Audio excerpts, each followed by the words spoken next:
Telegramas da Embaixada Brasileira em Havana revelam que partiu de Cuba a proposta para criar o programa Mais Médicos no Brasil, e que a negociação com o governo Dilma Rousseff ocorreu de forma secreta.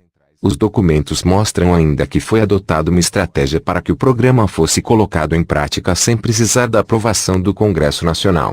A troca de mensagens foi publicada pelo jornal Folha de São Paulo e confirmada pela TV Globo. Segundo a reportagem, Cuba apresentou todo o projeto, desde o envio de médicos e enfermeiras, até assessoria para a construção de hospitais, a preços vantajosos, demonstrando a negociação de um acordo comercial entre os dois países.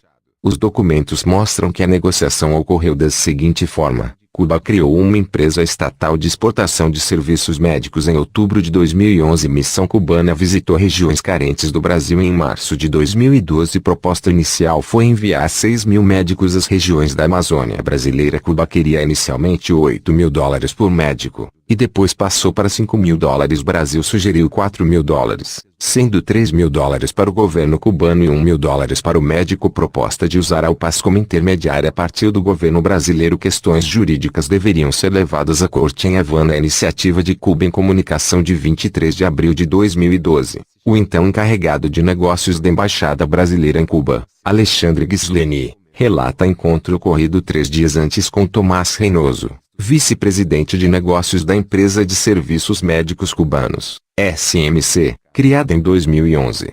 Na ocasião, Reynoso informou que já tinha contratos de serviços médicos em outros países e que conhecia o debate no Brasil sobre revalidação de diplomas e utilização de médicos estrangeiros para solucionar o déficit de profissionais do país.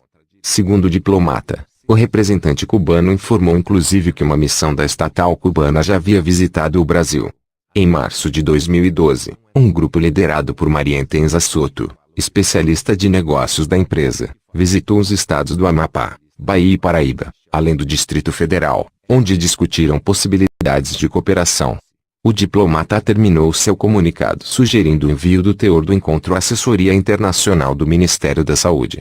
Outro comunicado da Embaixada, de 24 de maio de 2012, relata encontro da vice-ministra de Saúde Pública de Cuba, Marcia Cobas, com o secretário executivo do Ministério do Desenvolvimento Brasileiro, Alessandro Teixeira, ocorrido em 22 de maio daquele ano durante a 6ª reunião do Grupo de Trabalho Brasil-Cuba de Assuntos Econômicos e Comerciais. Segundo o relato, Marcia Cobas recordou ter feito visita de trabalho ao Brasil 2 semanas antes, a fim de tratar da proposta de envio de 6.000 médicos cubanos ao país. De acordo com o documento, ela teria dito ter condições de enviar 1.000 especialistas em medicina integral até o próximo mês de novembro e que as medidas de preparação para essa missão já estavam em curso no interior do governo cubano. A comunicação afirma ainda que esse contingente de médicos dirigir-se às regiões da Amazônia brasileira em que não houvesse médicos brasileiros interessados em preencher as vagas existentes e que a vice-ministra mostrou-se ciente de que existem naquela região vagas não preenchidas com salário inicial de R$14.000. Preocupação com o Congresso. Em relato feito em 3 de julho de 2012, o embaixador brasileiro em Havana, José Eduardo Felício, avalia o modo de contrato proposto por Cuba e demonstra preocupação sobre a polêmica que ele geraria se tivesse que passar pelo Congresso Nacional Brasileiro. Segundo o embaixador, Cuba propunha que o contrato fosse firmado por meio da empresa SMC e com aplicação da lei cubana. As divergências que não pudessem ser resolvidas entre as partes teriam como palco a Corte Cubana de Arbitragem Comercial Internacional, sob suas normas processuais, na cidade de Havana, e no idioma espanhol. A questão acima sobre solução de controvérsias suscita dúvidas, inclusive se tal convênio deveria ter a forma de contrato de compra de serviços médicos, de caráter comercial, ou se conviria assinar um acordo intergovernamental, com maior segurança e comprometimento. Mas um acordo intergovernamental do gênero talvez tenha de ser submetido ao Congresso, onde, por certo, geraria polêmica. De todo modo, parece inevitável a repercussão pública da contratação de médicos cubanos para trabalharem no Brasil. Remessa de dinheiro e intermediação da OPAS. A estratégia adotada para evitar que a contratação dos médicos cubanos precisasse passar pelo Congresso é relatada em telegrama da Embaixada do Brasil em Havana assinado pelo encarregado de negócios Alexandre Ghisleni e enviado ao Ministério das Relações Exteriores MRE, em 7 de dezembro de 2012. O documento resume uma visita de Padilha ao país entre os dias 2 e 4 de dezembro de 2012, e diz que o tema que mais ocupou a agenda do ministro foi a possibilidade de contratação pelo governo brasileiro de serviços médicos cubanos, mediante o envio de mais de 6.000 médicos a regiões remotas do país. Segundo Ghisleni, a questão de maior sensibilidade era a forma de contratação dos médicos cubanos.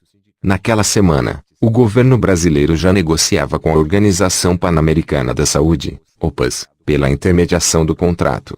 Tendo em vista a inexistência de um acordo bilateral, aprovado pelo Congresso brasileiro, que permita a transferência de recursos da União a Cuba na área médica, o lado brasileiro apresentou à consideração a proposta de utilizar a Organização Pan-Americana da Saúde como intermediária, caracterizando a contratação dos serviços como cooperação na área médica, diz o telegrama.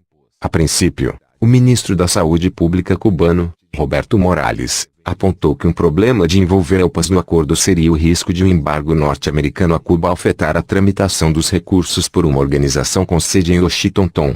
A proposta de Padilha, então, foi que a participação da sede da OPAS se limitasse à aprovação do projeto e que todas as operações de transferência de recursos se realizassem diretamente entre os escritórios da organização em Brasília e em Havana. Uma reunião com a OPAS foi realizada em 3 de dezembro e, segundo o documento, os representantes da OPAS mostraram-se entusiasmados com o projeto, apesar de não terem clareza em relação aos quesitos técnicos necessários para viabilizar o seu funcionamento. Medo de retaliação dos Estados Unidos e sugestão de envolver o BID. Diz no mesmo telegrama, a diplomacia brasileira relatou temer que a OPAS sofresse retaliação dos Estados Unidos por intermediar o projeto. Além disso, como entendo que os Estados Unidos são o segundo maior contribuinte para o orçamento da OPAS, o uso da organização como intermediária ensejaria uma situação em que o governo norte-americano poderia no futuro pressionar a organização a assustar ou dificultar a implementação do projeto, sob pena de suspensão do pagamento da contribuição. Ainda durante a negociação ocorrida em dezembro, a diplomacia relatou que foi sugerido um outro sistema de pagamento, que seria o sistema de compensação, pelo qual o Ministério da Saúde brasileiro transferiria o valor dos serviços diretamente ao BNDES, em pagamento dos empréstimos contraídos por Cuba junto ao banco, segundo o relato de encarregado de negócios da Embaixada Brasileira em Cuba, Alexandre Ghisleni. Em definição sobre os salários em julho de 2012, telegrama relata que uma delegação brasileira reuniu-se com dirigentes cubanos, nesta capital, de 27 a 29 de junho último, a fim de tratar da contratação de médicos cubanos para trabalhar em regiões remotas do país. A delegação brasileira foi chefiada pelo secretário de Gestão do Trabalho e da Educação na Saúde, do Ministério da Saúde, Mozart Salles. A parte cubana foi liderada pela vice-ministra de Saúde Pública, Marcia Colbas. Segundo o documento, o principal ponto de divergência foi o valor pago para os médicos cubanos que fossem trabalhar no Brasil, negociado em dólares. O lado brasileiro propôs a quantia de USD 4.000 USD 3.000 para o governo cubano e USD 1.000 para o médico. A parte cubana, por sua vez, disse que contava receber USD 8.000 por cada médico e contrapropôs USD 6.000 USD 5.000 para o governo cubano e USD 1.000 para o médico. Neste encontro, Cuba solicitou, a esse respeito, que qualquer avaliação seja feita previamente em Cuba e que o controle no Brasil tenha finalidade de familiarizar os médicos, sobretudo, ao idioma, a práticas processuais e administrativas e à legislação. Ali, já se falava em enviar 1.500 profissionais para o fim de janeiro ou início de fevereiro de 2013. O que dizem os citados? A assessoria da ex-presidente Dilma Rousseff informou que ela não vai comentar o que foi relatado nos telegramas da embaixada. O Partido dos Trabalhadores também disse que não vai comentar. O ex-ministro da Saúde Alexandre Padilha negou que o Mais Médicos tivesse sido negociado secretamente. Ele disse, em nota, que o programa foi defendido e negociado publicamente. Segundo Padilha, o Congresso aprovou e prorrogou o programa, com participação de todos os partidos, assim como teve a aprovação do Supremo Tribunal Federal, Tribunal de Contas e Organização Mundial da Saúde. A OPAS também divulgou nota afirmando que o Mais Médicos foi instituído por lei aprovada pelo Congresso Nacional e ratificado pelo Supremo. Brasileiros, agora esperar o presidente Bolsonaro assumir em janeiro. E pedir para o ministro da Justiça, que é o Sérgio Moro, fazer uma investigação rigorosa sobre esses Mais Médicos. Digo isso porque tenho certeza que o povo brasileiro vai querer saber todos os detalhes dessa história. Lembrando que as nossas cores são verde e amarela, e que jamais será vermelha. É isso aí, pessoal. Se você gostou dessa notícia, deixe seu joinha, acione o sininho, e se inscreva no meu canal. Um forte abraço e que Deus abençoe.